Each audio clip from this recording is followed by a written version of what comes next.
इस फ्रूट में इंटरेस्टेड नहीं था। इधर स्पेस फिर से खुल चुका था और वो जो हाथ था वो फिर से बाहर आता है। और ये जो हड्डी थी हाथ में, मतलब वो उसके ऊपर एक आर्मर भी बना हुआ था। वांगलिंग फिलहाल सेलेस्टियल स्वॉर्ड को बाहर निकालता है और जू लिगो भी यही चाहता था, क्योंकि जब से इसने एक बार बगावत किया था तब से ये चाहता था कि ये फिर से कुछ अच्छा काम करे ताकि वांगलिंग की नज़र में आ पाए। वांगलिंग इस बार तैयार था और ये तुरंत ही अपने हार्ट ऑफ स्लॉटर को फिर से एक्टिवेट करता है और सेलेस्टियल स्वॉर्ड को चला के मारता है। अब ये जो बो नाम था, इसे मानो फर्क नहीं पड़ता है कि सेलेस्टियल स्वॉर्ड इसकी तरफ बढ़ रहा है। ये तलवार को ही पकड़ने जाता है, पर जैसे इसे टच करता है एक फीलिंग इसे फील होती है और अंदर से फर्स्ट डेविल हंसता है। लेकिन तभी ये जो बो नाम था ये अपनी ऑरा से फर्स्ट डेविल को ट्रैप कर देता है। इधर वांगलिंग ये डेमोनिक फिंगर अटैक को यूज करता है और वांगलिंग के अटैक की वजह से वो जो बो नाम था यानी हड्डी का हाथ, उसे पीछे हटना पड़ता है और फर्स्ट डेविल बाहर निकल जाता है। फिलहाल जो ये हाथ था ये अपने डेमोनिक ऑरा से एक जेल जैसा बनाने लगता है और वांगलिंग का जो स्लॉटर हार्ट था, स्लॉटर हार्ट, वो भी इस ऑरा के सामने कमजोर पड़ने लगता है। मतलब वो नींद से फिर से इसे आने लगती है। पर वांगलिंग इस दौरान एक पाम अटैक आगे की तरफ बढ़ा देता है। पर ये जो बंदा था, ये जो हाथ था, इसके अंदर से एक हंसने की आवाज आती है कि तुम इस बार बच नहीं पाओगे, और सीधा ये वांगलिंग के ओरिजिन सोल पे अटैक कर देता है। वांगलिंग का ओरिजिन सोल फिर से इसकी बॉडी से बाहर निकलने लगा था और इसका हार्ट ऑफ स्लॉटर, जिसकी मदद से खुद को कंट्रोल कर रहा था कि ओरिजिन सोल बाहर ना जाए इस स्पेल के अंदर, वो भी कमजोर पड़ रहा था। पर वांगलिंग पीछे नहीं हटता है। ये जो हाथ था उसे ही पकड़ लेता है और अपना जो स्पिरिचुअल हो रहा था इस हाथ के अंदर भेजने लगता है। फिलहाल ये जो बंदा हंस रहा था ये शांत हो जाता है और ये जो औरत है इस बंदे की भी, वो वांगलिंग के माइंड में एंटर करने लगती है, इसे कंफ्यूज करने लगती है। वांगलिंग अब ये कंफ्यूज हो रहा था और इसकी नज़र सेलेस्टियल एक्सेशन फ्रूट पे जाता है। ये तुरंत ही इन्हें इकट्ठा करने लगता है। वहीं जो इसके अंदर वो डेमोनिक ऑरा गई थी उस बंदे की, वो ये इसके ओरिजिन सोल को निकाल रही थी। वांगलिंग इधर वो जितने भी फल थे 10,000 से ज़्यादा होंगे, सीधा उनको निचोड़ देता है अपनी ऑरा से और जो रस था उसे पी जाता है। बेसिकली वो जो फ्रूट्स थे उनसे मिला करके एक ब्लड बनाता है, रेड लिक्विड जैसा। अब क्योंकि फ्रूट्स बहुत ज़्यादा थे तो वांगलिंग का जो एक्साइटमेंट था, वो जो खुशी थी या जो भी बोल लो, वो काफ़ी बढ़ने लगती है। और इस दौरान क्योंकि इसकी बॉडी से ओरिजिन सोल निकल रहा था तो एक दर्द भी था, खुशी और दर्द एक साथ। और क्योंकि वांगलिंग इस समय फ्रूट खाने की वजह से ज़्यादा एक्साइटेड था तो फोर्सफुली ये जो ब्लैक शैडो इसकी बॉडी में एंटर किया था इसे बाहर फेंक देता है। आधा बाहर निकलने के बाद ये शैडो फिर से हंसने लगता है और वांगलिंग के बॉडी में एंटर करने लगता है। और क्योंकि वांगलिंग इसके ओरिजिन सोल निकलने की वजह से पेन हो रहा था और फ्रूट खाने की वजह से खुशी, तो दोनों पावर को ये सप्रेस कर रहा था। तो जो इसके अंदर में एक फोर्स बन रहा था, समझ लो सुनामी जैसा, वो इसे और पावर दे रहा था। और फाइनली वांगलिंग इस ब्लैक शैडो को बाहर फेंक देता है। फिलहाल वांगलिंग मानता नहीं है और सीधा अंडरवर्ल्ड फिंगर अटैक यूज करता है और एक्सेसन फ्रूट खाने की वजह से इसका पावर काफी बढ़ चुका था। अभी जो ब्लैक शैडो था जिसका एक सींग भी था, उसे भी विश्वास नहीं होता कि इतना पावरफुल अटैक। ये भागने को देखता है लेकिन वो अटैक पहुंच चुका था और फाइनली ब्लैक शैडो यहाँ से गायब हो जाता है, मतलब उस अटैक के सामने खत्म हो जाता है। अब वो जो दूर में ब्लैक टावर था वहां से एक चिल्लाने की आवाज सुनने को मिलती है जो कि काफी गुस्से में था। और वो जो हाथ था उसे तो वांगलिंग अभी भी पकड़ के रखा था और अपने ओरिजिन एनर्जी से इसे घेरने लगता है। फिलहाल वांगलिंग इसे अपने स्टोरेज बैग में रख लेता है, लेकिन इसकी आंखें अभी भी लाल थी उस फ्रूट की वजह से। अभी माने से एक बैटल चाहिए था, एक खतरनाक लेवल का बैटल, क्योंकि फिलहाल इसे ये सप्रेस नहीं कर पा रहा था और उसे निकालने के लिए इसे फाइट तो करना ही पड़ेगा। और जब फर्स्ट डेविल इसे देखता है तो वो भी कांप जाता है कि अरे ये दैत्य, ये वही दिख रहा है जब इसने टेंग हुआवान की पूरी फैमिली को खत्म किया था, जब इसने सी ऑफ डेविल्स में खून की नदियां बहा दी थी। कुछ वैसा वांगलिंग कई सौ सालों के बाद देखने को मिलता है। वांगलिंग यहाँ से जाने से पहले जो 1 लाख के आसपास और फ्रूट थे उन्हें रख लेता है और अपने किलिंग इंटेंट को भी सप्रेस नहीं करता है, उजागर होने देता है, निकलने देता है। इस दौरान ये थोड़ी खून की उल्टी भी करता है, लेकिन इसका जो दिमाग था वो अभी भी स्टेबल था, मतलब उसे इसने सुरक्षित रखा था कि ज़्यादा अफेक्ट ना आए उस पर। वांगलिंग जानता था बस मार कर ही इसे ये फिलहाल शांत कर सकता है। फिलहाल ये जो लाख फ्रूट थे इन्हें भी वांगलिंग एक बूंद में कंडेंस कर देता है रेड लिक्विड के फॉर्म में और इन्हें भी निकल जाता है। और लेकिन वांगलिंग जब इसे घोटता है यानी निगलता है तो ऐसा इसे लगता है इसकी बॉडी एक्सप्लोड कर जाएगी। बॉडी में जो ब्लड बहते हैं, जो धमनियों में खून जाता है, उसका लिमिट भी बढ़ चुका था। बैटल इंटेंट और ऊपर जाता है, मानो ये पागल जैसा हो चुका था।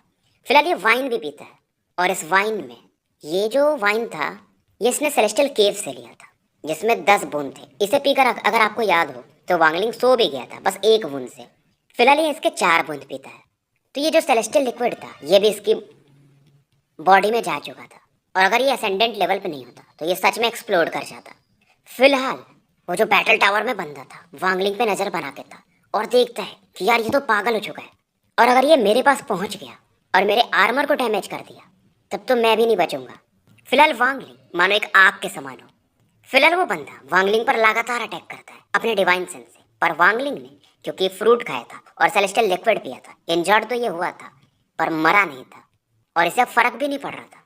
फिलहाल अब ये बंदा भी सोचता है कि यार अगर मुझे पता होता कि इतना पागल बंदा है ना तो मैं इस पर ट्राई भी नहीं करता था, मैं इसके ओरिजिन सोल को डिवोर करने की कोशिश भी नहीं करता। अब वांगलिंग जहाँ से भी गुजरता इसके डेथ हो की वजह से आसपास की जमीन बंजर पड़ जाती, जानवर मर जाते और जो भी उनका लाइफ फोर्स होता वो वांगलिंग की बॉडी में एंटर कर जाता था और उसकी मदद से वांगलिंग का जो भी बॉडी या ओरिजिन सोल डैमेज हुआ था वो रिकवर कर रहा था। अब इधर थोड़ी दूरी पे जो फायर डेमन कंट्री था वहाँ पे एक बंदा था जीशो, घोड़े से जा रहा था और उसके पीछे 30,000 डेमन सोल्जर्स थे। ये बंदा भी डालुओ स्वॉर्ड सेट के जो 12 स्वॉर्ड्स हैं यानी 12 मेन डिसाइपल्स उनमें से एक है और इसका पावर लेवल सोल ट्रांसफॉर्मेशन के लेट फेज के पीक में था। और इस फायर डेमन कंट्री में ये बंदा चीफ कमांडर बन चुका था। अब जब ये जा रहे थे तो ये फील करता थोड़ी दूरी पे एक एसेंडेंट कल्टिवेटर को, और ये वांगलिंग था। ये जानता था कि एसेंडेंट कल्टिवेटर से ये पंगा नहीं ले सकता, लेकिन तभी इसकी नज़र पड़ती है कि यार ये बंदा तो इंजर्ड दिख रहा है, क्योंकि वांगलिंग की बॉडी से ब्लड को देखा जा सकता था। वांगलिंग का नज़र नहीं था क्योंकि वांगलिंग का नज़र फिलहाल उस आर्मर वाले बंदे पे था और ये उसी की तरफ बढ़ रहा था। अब जिसू के अंदर लालच आता है कि यार ये बंदा इंजर्ड है, अगर मैं इसके सोल वगैरह को एब्जॉर्ब कर लिया, इसके ऑरा को, और इसके पास बहुत सारे ट्रेजर्स होंगे तो शायद मैं भी एसेंडेंट लेवल पे जा सकता हूँ। अब जीशु अपनी आर्मी को छोड़ करके सीधा वांगलिंग की तरफ बढ़ता है। वांगलिंग की नज़र इस पर पड़ती है और क्योंकि वांगलिंग का जो किलिंग इंटेंट था इस समय इतना हाई था, ये कोई भी अगर इसकी तरफ एक किलिंग इंटेंट के साथ देख ले तो वांगलिंग फील कर सकता था। और वांगलिंग भागता नहीं है, ये सीधा जीशु की तरफ बढ़ता है। जीशु भी अवाक था कि यार ये इंजर्ड है, इसे तो भागना चाहिए था, पर जब तक जीशु रिएक्ट कर पाता वांगलिंग इसके करीब पहुंच जाता है और जीशु के शोल्डर पर बस एक टैप करता है। जीशु का जो बॉडी था वो कोलैप्स कर जाता है और इसका ओरिजिन सोल तुरंत ही निपट जाता है और इसका जो लाइफ फोर्स था वो वांगलिंग के आसपास इकट्ठा होकर एक वांगलिंग के लिए लाइफ सील बना देता है।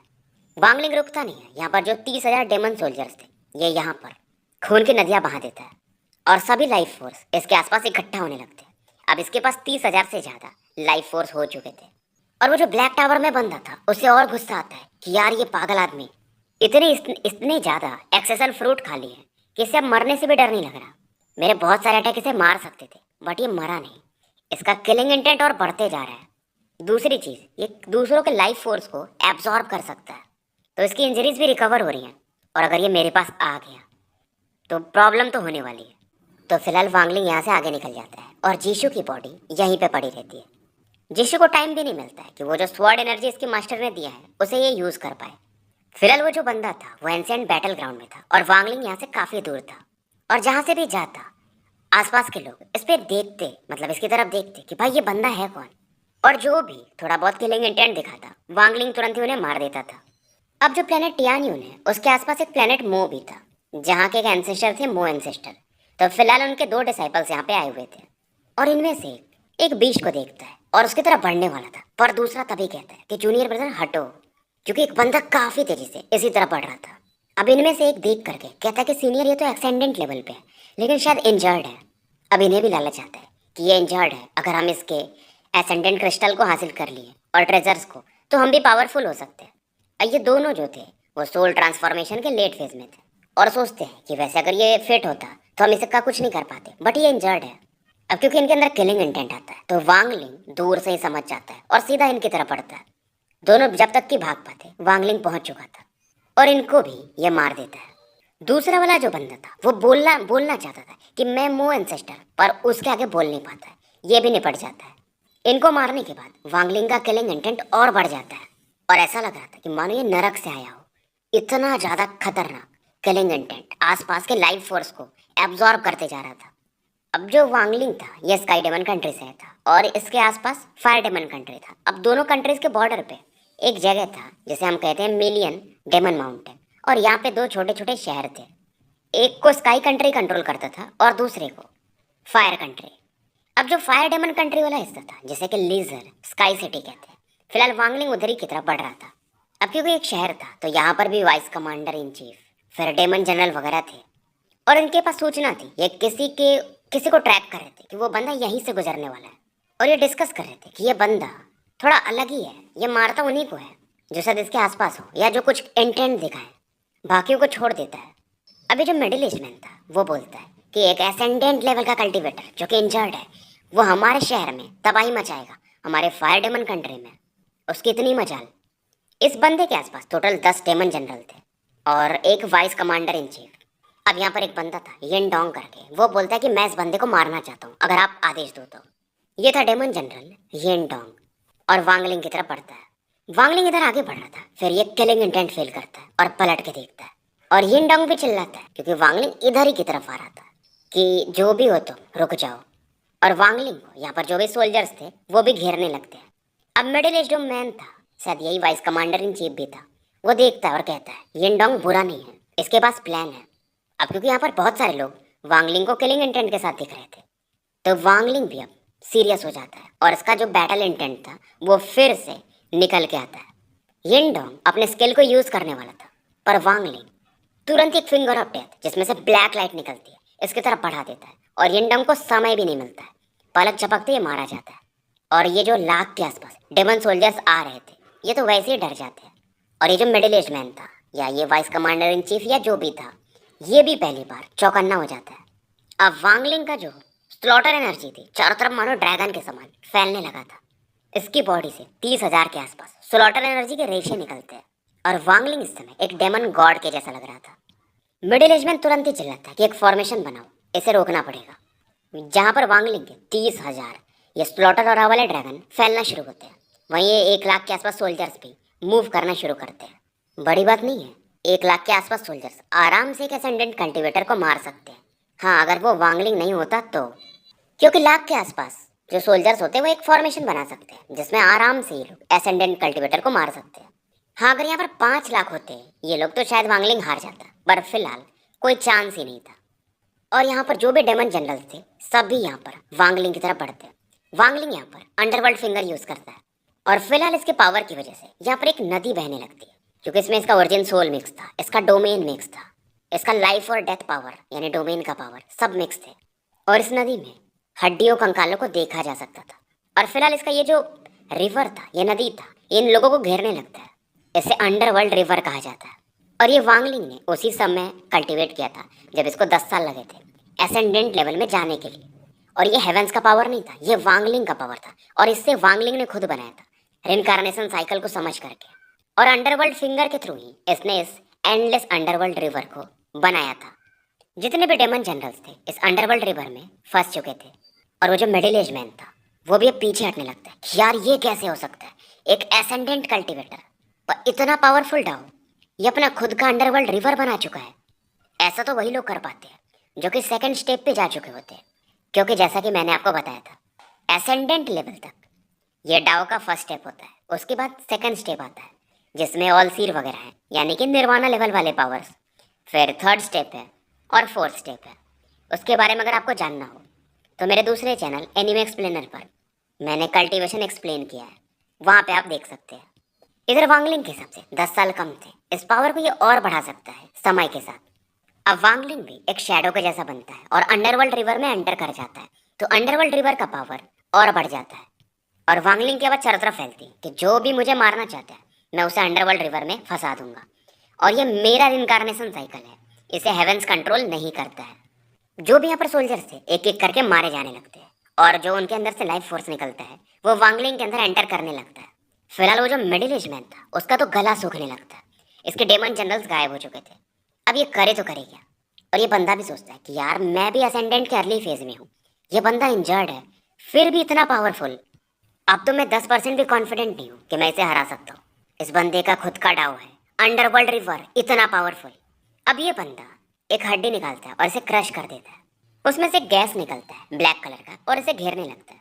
फिलहाल वांगलिंग यहाँ पर जो 1 लाख सोल्जर्स थे उनको मार चुका था, जनरल्स थे उनको भी मार चुका था। अब इसका जो लाइफ फोर्स था या स्लॉटर ऑरा थी वो 1,30,000 के ऊपर जा चुकी थी।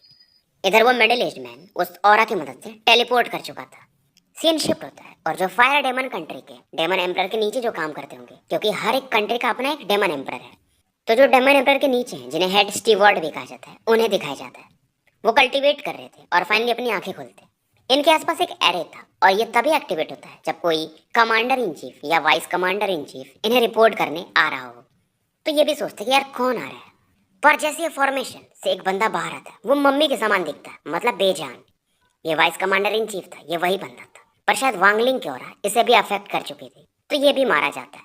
अब फिलहाल यहाँ के जो डेमन एम्परर थे, उनकी आवाज पूरे कैपिटल में घुसती कि जो भी उस बंदे को मार देगा उसे कुछ इनाम भी देंगे, और ये गुस्से में थे, ये कोई उसे मार दो बस। इधर वांगलिंग को दिखाया जाता है, इसका किलिंग इंटेंट अभी भी शांत नहीं हुआ था, बल्कि बढ़ते जा रहा था, और ये उसी लोकेशन पे बढ़ता है जहां से इसने किलिंग इंटेंट फेल किया था। सीन शिफ्ट होता है ब्लैक टावर में, जो एंशिएंट बैटल ग्राउंड पे था। वहां पे कंकाल वाले इंसान को दिखाया जाता है, जिसका एक हाथ मिसिंग था, और इसके सामने एक बंदा नील डाउन हो रहा था, जो कि एक ओल्ड मैन था। ये ओल्ड मैन वही था जिसने हु पाओ को बचाया था। फिलहाल ये जो कंकाल था, वो इस ओल्ड मैन से कहता है कि मैं तुम्हें डेमोनिक आर्मर का 3 हिस्सा दूंगा, बस तुम मुझे बचा लो। बचा लो मतलब उस बंदे को यहाँ तक पहुँचने मत दो। अब इस बंदे के जो कलाई का आर्मर था, इसके सीने का आर्मर था, और शोल्डर का जो आर्मर था, वो इस ओल्ड मैन की तरफ पड़ जाता है। आर्मर देखने में सिंपल था, पर जैसे ओल्ड मैन के बॉडी को टच करता है, ओल्ड मैन थोड़ा सा पेन फील करता है, लेकिन ये पावरफुल भी फील करता है और कहता है कि मैं आपकी कोई भी बात मानूंगा। फिलहाल उस कंकाल में से आवाज आता है कि जाओ फिर।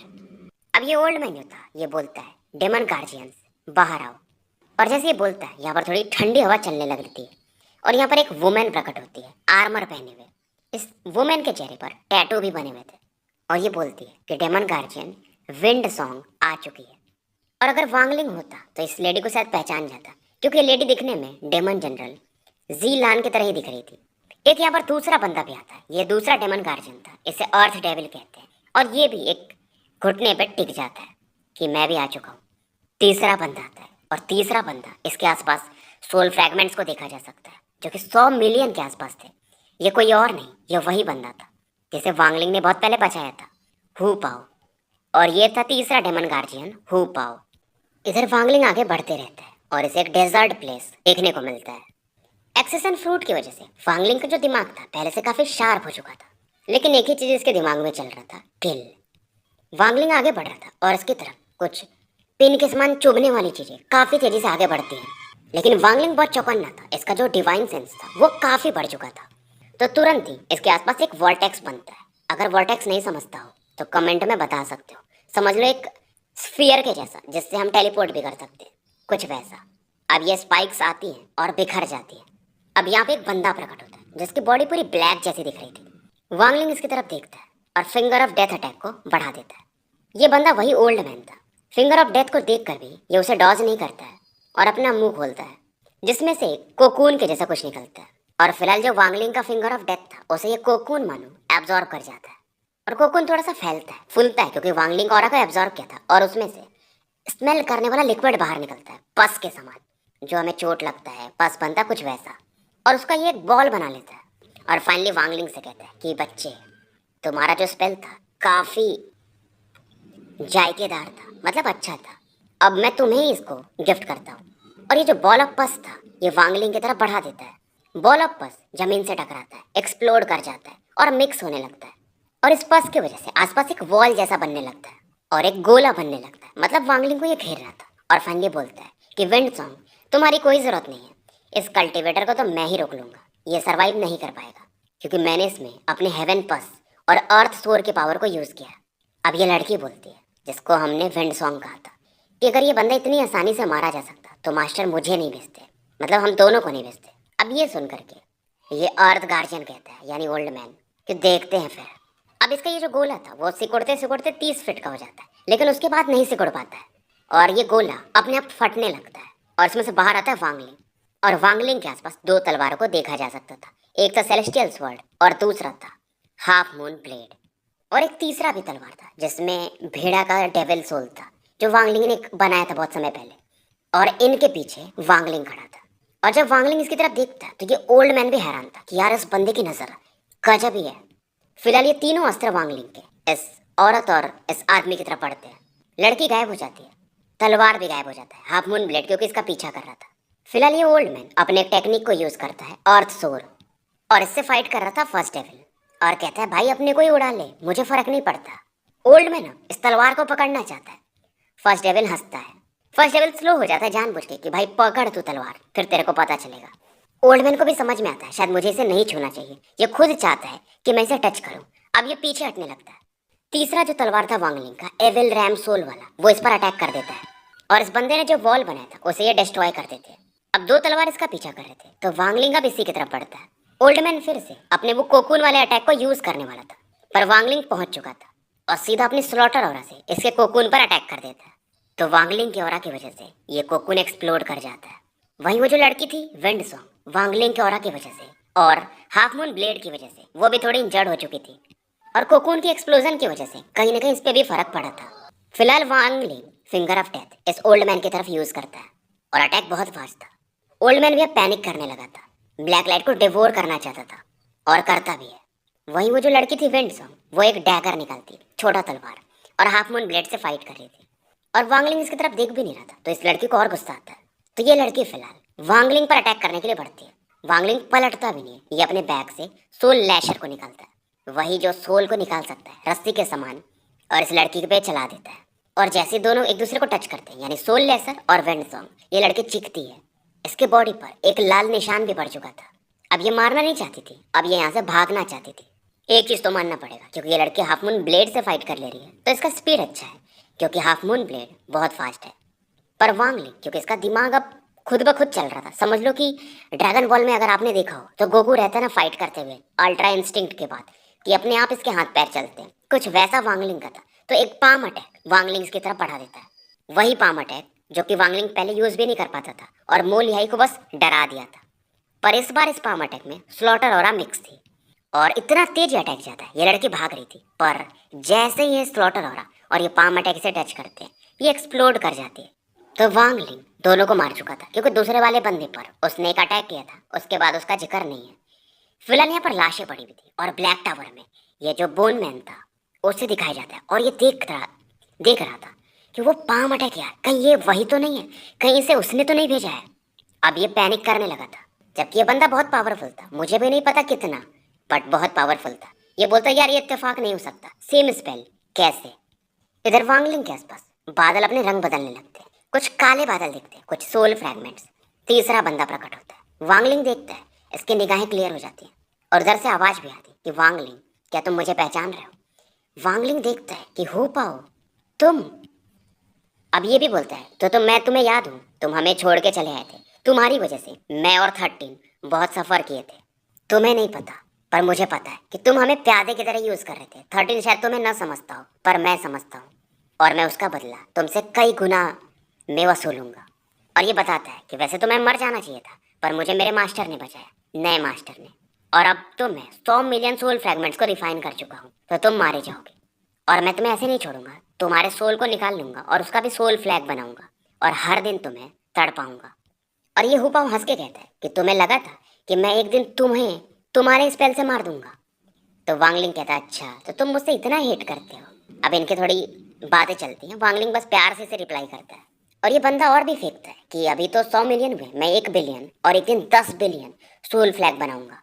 तो यहाँ पर ये जो पूरा डेमन लैंड है, डेमन स्पिरिट लैंड, यहाँ पर जो भी 9 कंट्री हैं, उसके अलावा मेरी एक कंट्री बनेगी, 10वीं कंट्री। वांगलिंग कहता है मतलब तुम मुझे जो मारना चाहते हो वो आधा कारण है, तुम ये चाहते हो कि ये स्पेल अब कोई और ना सीख पाए, और ये स्पेल बस तुम ही जानो। हुपाओ भी कहता मानना पड़ेगा, आप बहुत होशियार हो, इसीलिए तो आप मेरे पहले मास्टर थे। वांगलिंग इसे देखता है और कहता है यार 100 मिलियन इतना जल्दी पहुंचना असंभव है। चलो तुम्हारा टैलेंट अच्छा था, मैं ये भी कहता हूँ, ये अपने मन में सोचता है कि रेड बटरफ्लाई से भी थोड़े अच्छे हो, लेकिन इम्पॉसिबल है कि कोई बंदा 10 साल में 1000 सोल फ्लैग से सीधा 100 मिलियन पे पहुंच जाए। इसका मतलब तुमने अपने लाइफ फोर्स को, यानी होता है ना कि लाइफ का कुछ हिस्सा हम कुर्बान कर दे, मतलब कम ही जिएंगे, बट उस चीज़ को सोल फ्लैग में इसने लगा दिया था कि बाद में जब सोल फ्लैग का पावर बढ़ जाएगा तो लाइफ फोर्स को फिर से हासिल कर लूंगा। हु पाओ चिल्लाता है कि बकवास बंद करो, पर फर्स्ट डेविल जानता था कि ये दैत्य, मतलब वांगले को ये दैत्य ही समझता था, कि ये इस बच्चे को भी नहीं पता है कि ये दैत्य कितना खतरनाक है। मैंने कई बार चालाकी करने की कोशिश की, पर मैं असफल हुआ, और अगर तुमने सच में आज इसे हरा दिया तो मैं ग्रैंडपा ज़ूलिक्यो अपना सरनेम हु रख लूंगा। हु लिगुओ के नाम से मुझे लोग फ्यूचर में जानेंगे। वांगलिंग इसके 1 मिलियन सोल फ्लैग को देखता है। हु पाओ ये अटैक वांगलिंग की तरफ बढ़ाता है, पर ये जो सोल फ्लैग थे वांगलिंग के करीब आके रुक जाते हैं। सोल फ्लैग मानो अपने रियल मास्टर को पहचानने लगे थे। हु पाओ चिल्लाता है इम्पॉसिबल, क्योंकि इसका जो कनेक्शन था वो इससे हटने लगता है। 100 मिलियन सोल फ्लैग सॉरी, और ये फिर भी चिल्लाता है कि इसे डिवोर कर लो। अब इसके फोर्स की वजह से ये 100 मिलियन सोल फ्लैग वांगलिंग को डिवोर करने के लिए बढ़ते हैं। वांगलिंग का जो ओरिजिन सोल था इसकी बॉडी से निकलता है, क्योंकि वांगलिंग ने जब इन्हें सोल फ्लैग सिखाया था तो उसमें एक वीक पॉइंट छोड़ा था, और उसी की मदद से वांगलिंग इसे कंट्रोल कर सकता था। यानी कि जिससे भी वांगलिंग सिखाएगा उनके सोल फ्लैग को फ्यूचर में कंट्रोल कर सकता है, और सोल फ्लैग कहीं ना कहीं से पहचानते थे। पूरे सोल फ्लैग वांगलिंग के आसपास इकट्ठा हो जाते हैं। हु पाओ को समझ में नहीं आता है, और वांगलिंग कहता है ठीक है तुम्हारे सोल फ्लैग में किसी ने चेंज किया है ताकि इसे और अच्छा बनाया जा सके, बट इसका इनहेरिटेंस मेरे पास है। क्योंकि इस स्पेल की एक खासियत है जो वांगलिंग ने सोल रिफाइनिंग सेक्ट से सीखा था। इनहेरिटेंस जो होता है उसके लिए एक स्पेल यूज होता है, वो उसका दिल है, सेंटर है। बिना उसके मदद के कोई इसे कंट्रोल नहीं कर सकता। बेसिक कंट्रोल अलग चीज है, लेकिन जब ट्रू मास्टर सामने आएगा तो वो उसी की बात मानेगा। हु पाओ फिर से चिल्लाता है कि सोल फ्रेंड्स वापस आओ। ये अपने ब्लड को यूज करता है, और इसे अब लग रहा था इसका 10 साल का मेहनत बर्बाद किया। फिर से ये चिल्लाता है कि वांगलिंग मैं तुम्हें मार के रहूंगा। और इस समय इतना क्रेजी हो गया था कि वांगलिंग से भी ज्यादा क्रेजी लग रहा था, क्योंकि किसी की उम्मीद को किसी ने तोड़ दिया था। वांगलिंग अब इससे कहता है क्योंकि तुमने मेरे खिलाफ रेबेलियन किया है, लेकिन अब तुम मरने वाले हो, लेकिन फिर भी मैं तुम्हें सोल फ्लैग का ट्रू स्पेल दिखा देता हूँ। अब वांगलिंग के बैग से 1 बिलियन सोल फ्लैग बाहर निकलता है, और जो इस बंदे ने 100 मिलियन सोल फ्लैग बनाए थे उन्हें घेर लेता है, और उसके साथ फ्यूज होने लगता है, और मिल करके एक सोल में बदल जाते हैं। मतलब 1 बिलियन प्लस 100 मिलियन मिल के एक सोल का निर्माण करते हैं, और वो एक पंच हु पाओ की तरफ बढ़ाता है, और एक ही अटैक में हु पाओ निपट जाता है। फिलहाल उस ब्लैक टावर को दिखाया जाता है जहाँ पर एक ओल्ड मैन खड़ा था और वांगलिंग की तरफ देख रहा था। वांगलिंग उसी की तरफ देखता है, उस ओल्ड मैन की तरफ, पर इसकी नजरें ओल्ड मैन से होते हुए ब्लैक टावर में जाती है, जहाँ पर वही डेविलिश ऑरा जो कि अपने हाथ से वांगलिंग पर अटैक किया था उसे वांगलिंग फील कर सकता था। वही था प्योर डेविल फॉर्म वाली एनर्जी। और वांगलिंग समझता है कि अंदर वो जो भी बनता है बहुत पावरफुल है। और वांगलिंग का जो अभी ओरिजिन सोल था और बॉडी था, उसका ऑरा जो था जब से एसेंडेंट लेवल में पहुंचा था फ्यूज नहीं हो पाया था। इसे थोड़ा सा टाइम चाहिए था, एक आधी महीने के आसपास। और वांगलिंग सोचता है कि ये जो एक्सेसन फ्रूट है ये बहुत खतरनाक है। इसकी वजह से मैंने बहुत अटैक झेल लिए, लेकिन इसकी वजह से मैं थोड़ा सा कंट्रोल लूज कर रहा था। अब वो जो बंदा था, क्योंकि उससे उस बोन वाले बंदे ने अपने कुछ आर्मर के 3 हिस्से दिए थे, तो वही वो पहना हुआ था। मतलब उसकी बॉडी अब आर्मर से ढक चुकी थी, और उसका पावर लेवल वांगलिंग फील करता है एसेंडेंट का लेट फेज।